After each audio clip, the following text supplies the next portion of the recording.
Almost 10 years ago, my partner, Chaim, suddenly changed. From a handsome young man that was full of vitality, he turned into a sad, despondent, sick man that didn't want to live. He stayed in bed for weeks, crying, smoking, keeping the light off, having dark thoughts. It was as if I didn't know him anymore.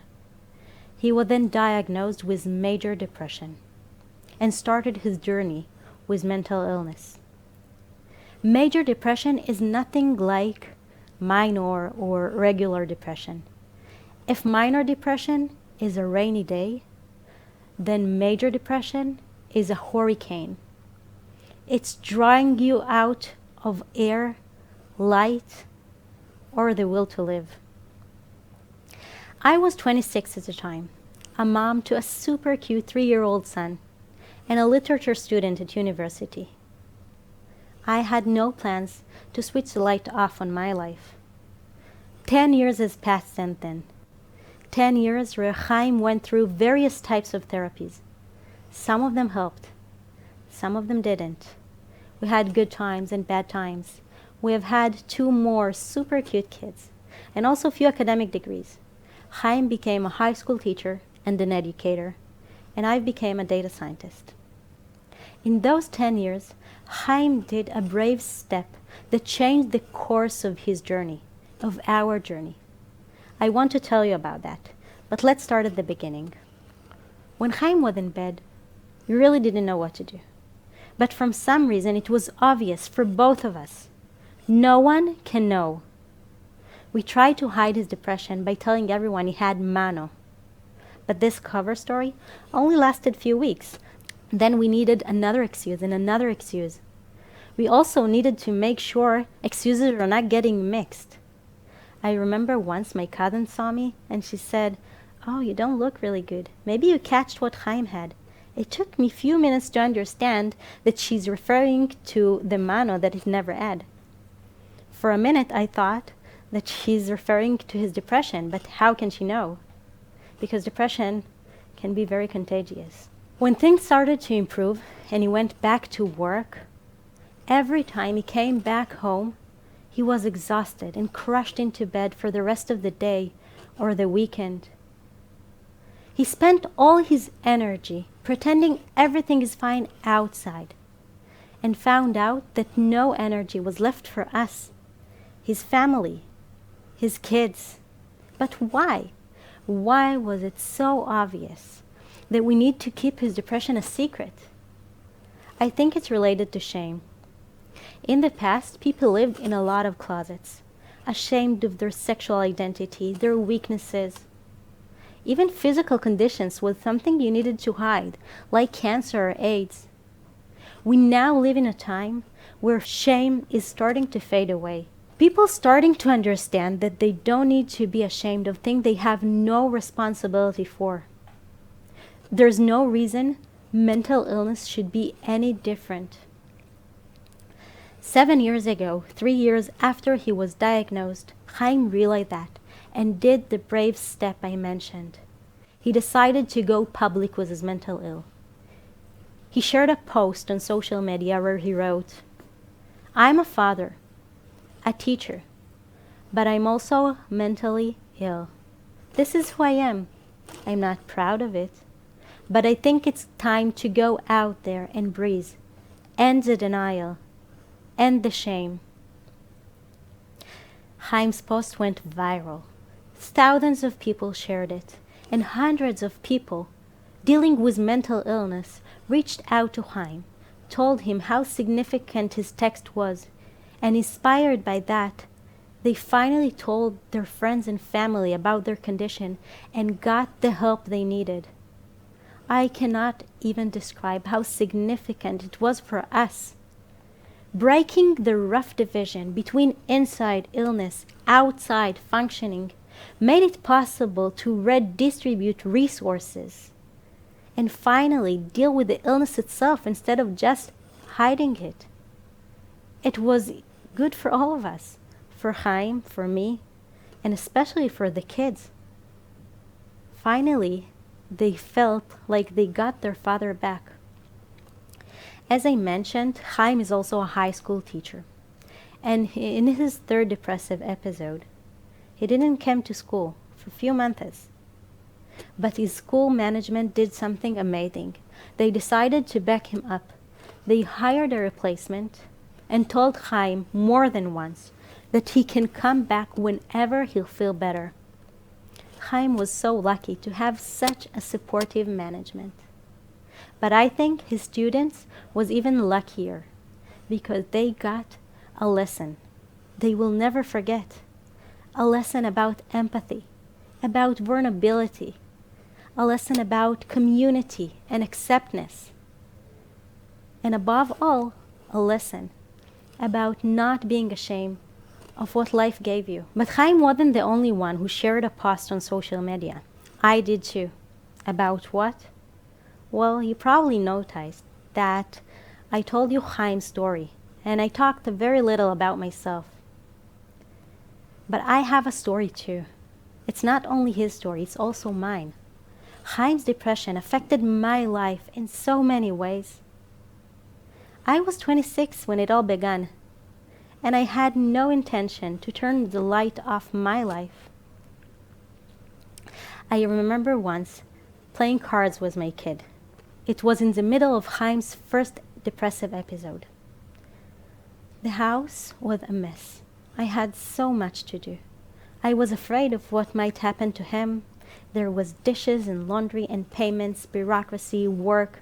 I also needed to make dinner. Thinking about all of that made me cry a bit.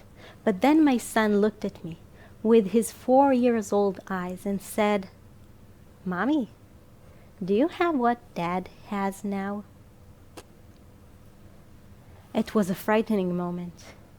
I knew that my son needs me strong. I don't have the privilege to be weak. While drying my tears, I told him, "Oh my God, honey, everything's fine. You have nothing to worry about. Mommy's fine. Mommy's okay. Mommy's strong." It was only after I put him to bed when I broke down. That night, I felt lost. I decided to do what every rational person would have done. And I Googled it. My husband is depressed. What should I do? I expected to find blogs, posts, and articles that will help me. Instead, I found blogs, posts, and articles explaining me how I can help him. No one wrote about me. My pain was invisible. My story was not yet written. Usually, when we know someone is coping with an illness and we see his partner, we ask, "Hey, how's he doing?" But actually, we really need to remember to also ask, "Hey, how are you doing?" Being in the second circle of an old person, meaning taking care of him and also taking care of everything else, that can be a lot. Add to that the fear, the loneliness, and the constant feel of guilty for not doing enough. When it comes to mental illness, it could be even harder because your partner is just not there to support nor to be grateful for everything you're doing for him. It's like he lives in his own world. I was lucky enough to have a partner that understood that my story is mine and it matters. He gave me the space to tell it, and actually this is what I'm doing right here, right now. I'm telling you my story with Chaim's full support because we both believe that sharing our stories can help others that feel the same, to feel seen, to know that they are not alone. And actually, it's not only my story.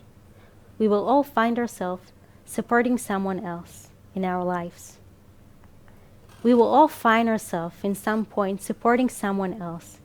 It can be supporting our older parents or a husband support his wife after she gave birth.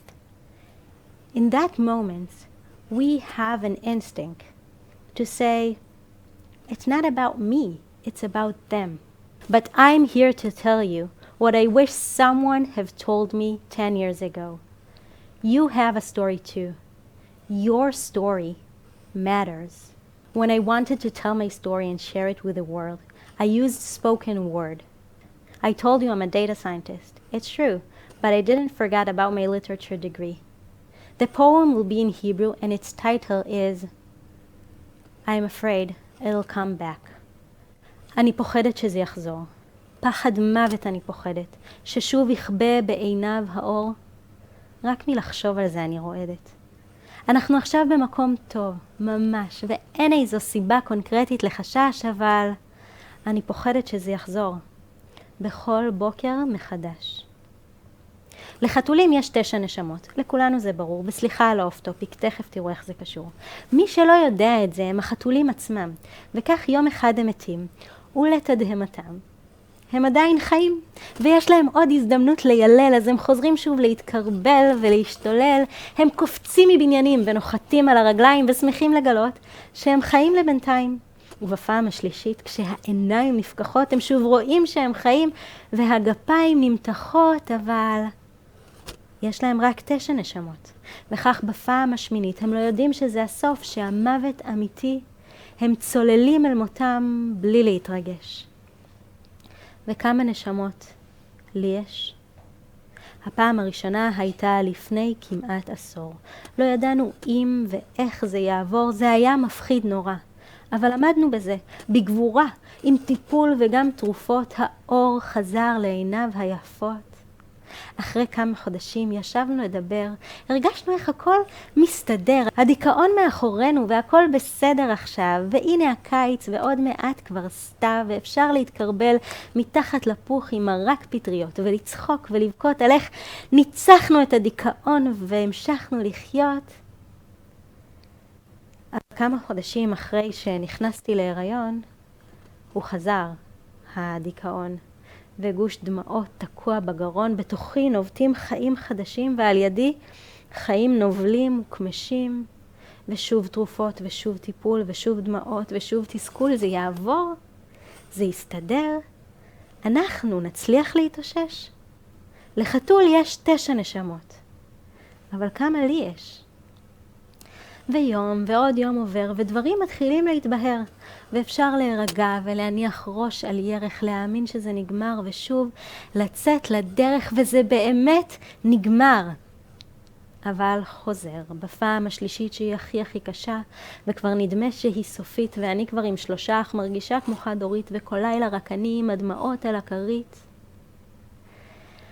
אבל טיפול חדש נולד, ושוב זה איכשהו נגמר. והפעם זה מדהים, האור ממש חזר, ואנחנו במקום טוב עכשיו, ממש, ואין איזו סיבה קונקרטית לחשש, אבל אני פוחדת שזה יחזור.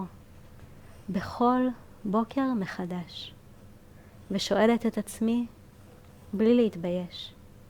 לחתול יש 9 נשמות. כמה לי יש? Thank you.